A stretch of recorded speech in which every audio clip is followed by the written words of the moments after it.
இன்றைய வேளாண் ஆலோசனை நேரத்தில் நாமக்கல், சேலம், தருமபுரி, கிருஷ்ணகிரி ஆகிய மாவட்ட விவசாயிகளுக்கான வேளாண் ஆலோசனை.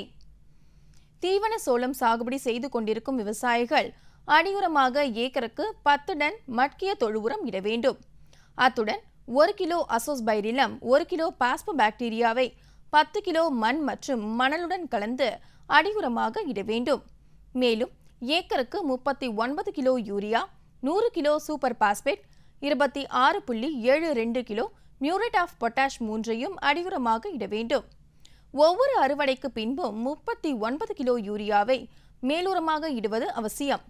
அத்துடன் 4வது அறுவடைக்கு பின்பு யூரியா 39 கிலோவுடன் 100 kilo super phosphate, 26.72 kilo muriate of potash மீண்டும் ஒருமுறை மேலுரமாக இட வேண்டும். கத்திரி சாகுபடி செய்துள்ள விவசாயிகள் விளைச்சலை அதிகரித்து நல்ல மகசூல் பெற லிட்டருக்கு 5 கிராம் என்ற அளவில் காய்கறி நுண்ணூட்ட கலவையுடன் ஒட்டும் திரவம் கலந்து நட்ட 30 நாள் முதல் 15 நாட்கள் இடைவெளியில் இலை வழியாக தெளிப்பு செய்ய வேண்டும்.